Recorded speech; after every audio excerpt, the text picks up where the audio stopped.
Kita ke informasi berikutnya pemirsa, jelang Natal dan Tahun Baru, PT Pelni menyediakan 3.100 tiket gratis untuk keberangkatan melalui jalur laut di sejumlah daerah. Tiket gratis berlaku mulai 18 Desember 2024 hingga 8 Januari 2025.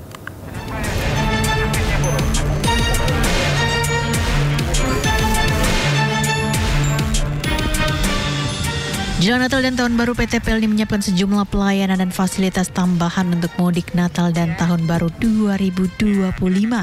Salah satunya menyediakan 3.100 tiket secara gratis untuk pelayaran di berbagai wilayah. Pelni juga menyiapkan 55 kapal dengan kapasitas 60.212 kursi untuk periode 18 Desember 2024 hingga 8 Januari 2025. Sementara untuk mengantisipasi cuaca buruk, pihak Pelni juga akan memanfaatkan sistem automatic weather station beserta para nakoda untuk terus mengupdate informasi terkait cuaca dari BMKG. Untuk antisipasinya tadi kan tetap ngecek cuaca di BMKG, kemudian kalau ada terlambat, kami biasanya mengoreksi jadwal dan informasi yang tidak tadi sudah saya sampaikan untuk SMS blast ke calon penumpang. Jadi penumpang tidak buru-buru untuk ke pelabuhan. PT Pelni juga memprediksi pelabuhan dengan keberangkatan paling padat akan terjadi di Makassar dan Ambon yang mencapai 39.000 penumpang. Data dari Kemenhub diprediksi mobilitas warga yang akan menggunakan kapal penyeberangan dan kapal laut masing-masing menembus 3,40 juta dan 2,38 juta jiwa. Sementara yang menggunakan bus diprediksi mencapai 6,54 juta jiwa. Sedangkan warga yang akan menggunakan kendaraan pribadi diprediksi mencapai 59,52 juta jiwa atau 53,78%. Sementara pengguna kereta api di musim Natal dan Tahun Baru akan diprediksi mencapai 3,44 juta jiwa. Dari Jakarta, Sahari Jadzanski, Jaka Samsa, Muhammad Hoirudin, iNews melaporkan. Pemirsa, ada kabar gembira, pemerintah menurunkan tarif tiket maskapai penerbangan selama periode Natal dan Tahun Baru 2025. Ya, ini kita sebenarnya jalan-jalan berarti ya.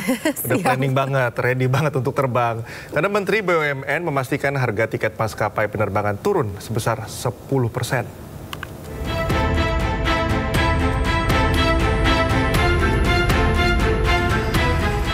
Jelang musim liburan Natal dan Tahun Baru, masyarakat bersiap merencanakan libur dan mudik Natal 2024. Pemerintah melalui Kementerian Perhubungan pun memprediksi jumlah mobilitas penumpang yang akan menggunakan transportasi udara mencapai 4,14 juta jiwa. Di Bandara Soekarno-Hatta, Tangerang, Banten diprediksi jumlah pengunjung harian saat periode Nataru mencapai 180.000 jiwa. Angka ini naik dari rata-rata per hari yang hanya mencapai 150.000 jiwa. Menteri Badan Usaha Milik Negara Erick Thohir pun memastikan tarif tiket maskapai penerbangan selama periode Natal dan Tahun Baru 2025 turun sebesar 10%. Saya bersama-sama ngecek harga tiket tadi. Garuda, salaman dulu benar tadi, ya nggak? Citylink tadi saya cek benar. Pelita benar nggak? Lupa saya. Benar ya? Oh, Pelita juga benar ya. Dan ini juga berkat tadi, terima kasih kepada Pertamina ya dan airport. Bagaimana kita coba membantu ya harga tiket lebih baik sesuai dengan instruksi Bapak Presiden. Sementara pihak Angkasa Pura Indonesia juga akan menurunkan tarif Passenger Service Charge atau PSC bagi penumpang pesawat penerbangan dan tarif pelayanan jasa pendaratan penempatan penyimpanan pesawat udara atau PJP-4U bagi maskapai penerbangan sebanyak 50% selama periode Nataru. Kebijakan kita 50% untuk PSC, tapi kita juga menurunkan 50% PJP-4U untuk airline. Jadi ada yang mendapatkan manfaat dari airline 50% PJP-4U, untuk PSC-nya untuk penumpangnya 50%. Itu rata-rata mungkin sekitar 75.000 per penumpang. Pemberlakuan pemotongan tarif PSC 50% ini hanya berlaku untuk penerbangan domestik di 37 bandara mulai keberangkatan 19 Desember 2024 hingga 3 Januari 2025 termasuk penerbangan extra flight. Dari Jakarta, Riki Anwardi melaporkan.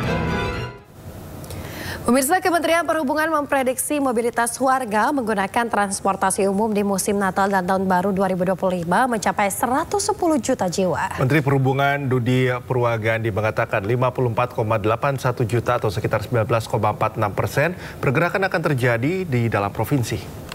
Potensi pergerakan masyarakat secara nasional pada masa Nataru 2024-2025 adalah sebesar 39,3%. atau kurang lebih 110,67 juta dengan rincian potensi pergerakan antar provinsi sebesar 19,84% atau 55,86 juta dan dalam provinsi sebesar 19,46 atau sebesar 54,81 juta.